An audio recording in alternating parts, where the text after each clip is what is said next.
Vous êtes sur Midi 1 et soyez les bienvenus, dont l'invité de la rédaction. Aujourd'hui, nous nous intéressons à la finance digitale en Afrique. Définie comme le fait de développer des services financiers à l'aide de moyens de transactions électroniques, notamment grâce aux services financiers mobiles ou mobile money, la finance digitale, communément appelée FinTech, connaît une forte croissance sur le continent. Aujourd'hui, son impact positif sur la transformation économique a fait ses preuves, ce qui pousse d'ailleurs de nombreux acteurs financiers, politiques et autres du secteur privé à multiplier les initiatives de digitalisation des systèmes financiers. Et pour avoir un éclairage sur l'émergence des fintechs sur le continent et particulièrement au Sénégal, nous sommes avec Emmanuel Bokeh, Digital Booster à GreenTech. Merci d'avoir accepté notre invitation. Je vous en prie. Alors, Monsieur Bokeh, quel a été l'impact de la pandémie de Covid-19 sur le secteur des fintechs en Afrique? L'a-t-elle ralenti ou accéléré? C'est en deux temps en fait. Le premier impact, c'est une incroyable accélération, puisque la distanciation sociale, c'est une bonne façon de la gérer dans la sphère commerciale. C'était justement les fintechs, les paiements à distance, le e-commerce, tout ça. On estime qu'on a gagné quasiment 2 à 3 ans dans les pratiques et dans les esprits en termes de mise en œuvre des différents outils de finance digitale. Et puis malheureusement, cette crise médicale se transforme en crise économique qui se prolonge. Au Sénégal, par exemple, les taux de vaccination sont encore très bas. La raison pour laquelle le nombre de cas est encore très faible au Sénégal est assez inexpliquée quand on compare au Brésil, à l'Inde ou aux États-Unis. On ne sait pas pourquoi on a si peu de cas, mais la crise se prolonge. Les entreprises ont licencié, les entreprises ont perdu du chiffre d'affaires. Les salariés ont réduit leur salaire et donc l'un dans l'autre, le pouvoir d'achat global diminue, la demande baisse et donc la profitabilité des entreprises diminue. Et donc ça crée des difficultés que les fintechs encaissent comme les autres, c'est-à-dire qu'il y a moins de transactions, il y a moins d'échanges et donc moins d'argent. Cependant, durant cette crise sanitaire, quel rôle ont joué les fintechs auprès des populations pour atténuer donc, cette crise économique relative à la pandémie? C'est justement la façon de pouvoir faire circuler l'argent sans circulation physique. Donc quand il y a eu des interdictions de circuler, vous pouviez quand même faire des transactions Orange Money. Certains livreurs étaient autorisés à circuler, donc le e-commerce a explosé pendant ces moments-là. Il y a eu des x2, il y a eu vraiment de très belles croissances et les fintechs étaient en plein dedans. Vous ne pouviez plus aller voir votre banque, vous ne pouviez plus faire la queue dans la salle d'attente de votre banque. Vous aviez votre email, vous aviez votre mobile banking, vous aviez vos systèmes de paiement en ligne. Donc finalement, ça a été une sorte de mitigation dans la sphère commerciale. Aujourd'hui, quelle analyse faites-vous de l'évolution de l'écosystème des fintechs au Sénégal? Alors c'est une augmentation, je dirais que même c'est une augmentation exponentielle. Le fait est que le propre des augmentations exponentielles, c'est qu'on multiplie par 2 peut-être chaque année ou chaque année et demie. Sauf qu'on est très en retard par rapport à ce qui s'est passé aux États-Unis ou ce qui a pu se passer dans d'autres pays. Et donc concrètement, cette augmentation, on a beau augmenter très très vite en pourcentage relatif, c'est-à-dire qu'on double, c'est génial, mais sauf qu'on double quelque chose qui était à 0,1, donc on passe à 0,2, puis ensuite on sera à 0,4, là où la planète est à 18. Donc on est très très en retard. Mais le retard se comble progressivement parce que le reste des marchés occidentaux, ils sont saturés, c'est-à-dire que tout le monde est bancarisé, tout le monde, globalement, la vaste majorité des occidentaux sont bancarisés, il n'y a pas de marge de progression, donc on est en train de les rattraper. C'est juste qu'on est assez loin en retard et qu'on ne les rattrape pas très vite. Et on ne les rattrape pas de manière traditionnelle, puisque ce ne sont pas les banques qui bancarisent les gens, hein. Ils sont à 20% dans la région, dans la sous-région. C'est plutôt les fintechs qui vont créer la rupture et permettre de passer de ces quelques pourcents, quelques dizaines de pourcents, à s'approcher des 90, 95. Alors, selon vous, qu'est-ce qui favorise l'émergence des fintechs sur le continent? C'est la faiblesse des banques, ça c'est très simple. Les banques n'ont pas voulu faire l'effort d'aller bancariser les plus pauvres parce que c'était pas rentable. Et donc, on peut le dire autrement, hein, c'est la pauvreté. C'est l'éléphant dans la pièce dont personne ne parle, mais dont tout le monde sait qu'il est là. C'est que nos pays ont un pouvoir d'achat réduit, donc pas très intéressant pour un banquier d'aller d'aller poser un distributeur de billets dans un petit village perdu.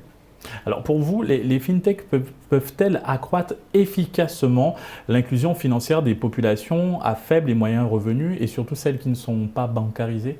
Absolument. Et là, elles ont un rôle énorme à jouer, c'est qu'elles peuvent faire le pont entre ces 20% de personnes bancarisées et ces, du coup, 75% de personnes à inclure financièrement. Puis après, il y a 5% qui seront très difficiles à obtenir, mais en tout cas, il y a une marge de progression colossale, parce que même un petit producteur d'arachide qui produit de l'arachide comme son grand-père le faisait avant lui, il peut très bien bénéficier des fintechs à condition que les fintechs s'adaptent à son besoin et à sa situation. L'un des atouts manquants dans l'écosystème des fintechs africaines est l'open banking ou la banque ouverte. En Europe, par exemple, la réglementation impose aux banques de partager leurs données clients avec les fintechs. Alors pourquoi les banques africaines sont-elles toujours réticentes à partager les données de leurs clients avec les startups de la finance digitale du continent? Parce que personne ne les oblige. Partout où ça s'est pas fait de la propre initiative des banques, c'est pas du tout leur intérêt. Elles préfèrent protéger leur petit marché, protéger leur business, que les choses continuent comme elles sont aujourd'hui avec les banques qui sont les numéros 1 dans tout le secteur financier. Et donc il n'y a pas d'intérêt de leur part à jouer le jeu. Ce ne sont pas des philanthropes, ce sont leurs données, personne n'y touche, comme les opérateurs télécoms. J'attends de voir quel gouvernement obligera Orange à partager son fichier client et à le mettre en ligne pour l'usage du plus grand nombre. Alors, si cela devait arriver, l'open banking, quel serait son avantage pour les populations ? Je ne sais pas aujourd'hui parce que le besoin en services financiers des populations n'est pas encore clairement défini parce que ce petit producteur d'arachide, aujourd'hui, personne n'est allé le voir et donc on a beau essayer de se mettre à sa place, personne n'est à sa place et en tout cas personne dans la sphère financière n'est à sa place. Et donc finalement ce dont lui aura vraiment besoin au final, ça va dépendre des offres qui se mettront à son service.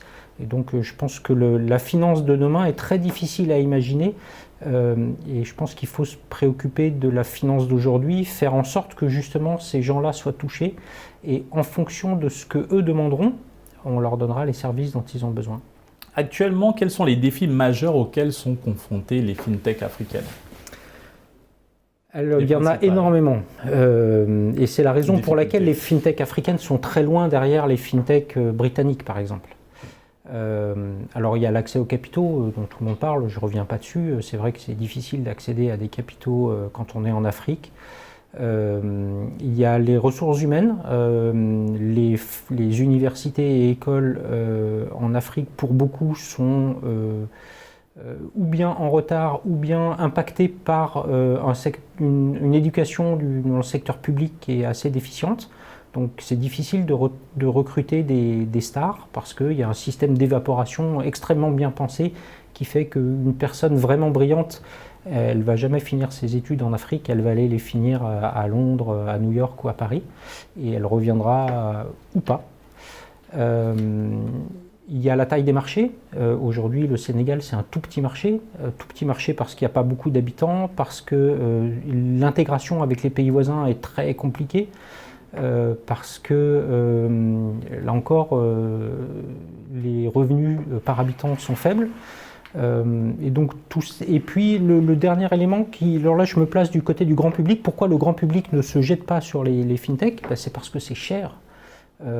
Alors c'est en train de baisser, la concurrence est en train de faire baisser les prix, mais une transaction financière, c'est-à-dire quelqu'un qui a de l'argent quelque part et qui veut le déplacer chez un commerçant, chez un ami, chez son épouse, c'est quelque chose qui ne devrait pas, et c'est parce que c'est ce qu'on constate dans le monde, qui ne devrait pas coûter plus d'un demi%. Or, il n'y a pas très longtemps, au Sénégal, le tarif officiel, c'était 3%. Alors, dernière question avant de clore cette émission. Quelles sont les perspectives à court terme des fintechs africaines? Comment voyez-vous son évolution dans 10-20 ans? Alors 10-20 ans, c'est extrêmement long terme pour les fintech, parce que les fintech, elles voient les plus ambitieuses, elles voient à 8 ans. Généralement, on voit à 3 à 5 ans. Donc 20 ans, il y a des révolutions qui auront le temps de passer, des révolutions profondes. J'espère que la révolution de l'éducation passera entre-temps, et que les jeunes dans 20 ans seront bien mieux éduqués que ceux aujourd'hui, bien mieux formés. Sur la finance digitale. Sur leur capacité à appréhender ce que sera le monde dans 20 ans. Et digital, ça sera tellement old school dans 20 ans, ça sera vraiment, ceux qui diront encore le mot digital, ça sera vraiment les vieux croulants que vous serez avec moi. La jeune génération sera confrontée à des défis qui seront ceux de cette époque. Dans la blockchain. Et même la blockchain, ça sentira bon le fax d'aujourd'hui. Aujourd'hui, quand on vous dit je te donne mon numéro de fax, on fait oula, ça va papy. Demain, on dira ça de la blockchain parce qu'il y aura des nouvelles technologies qui les auront remplacées.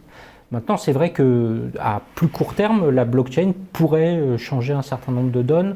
Moi, je fais partie de ceux qui ne croient pas aux révolutions technologiques parce que la technologie ne change pas la société, ce sont les hommes qui le changent. Et donc, si on veut changer les hommes, il faut leur présenter des choses par la pratique, avec des offres. Et c'est pas parce qu'il y a une technologie derrière qu'on peut faire. On peut faire la même chose avec du papier et du crayon. Si c'est bien fait. Alors évidemment, ça coûte moins cher avec de la blockchain, on peut le faire avec des millions de milliards d'opérations, ce qu'on ne peut pas faire avec du papier-crayon, mais faisons-le déjà bien avec du papier-crayon. Merci Emmanuel Bocquet pour cet éclairage sur les fintech africaines. Nous rappelons que vous êtes Digital Booster à GreenTech. En effet. Merci à vous d'avoir suivi cette émission. Très bonne suite des programmes sur Média.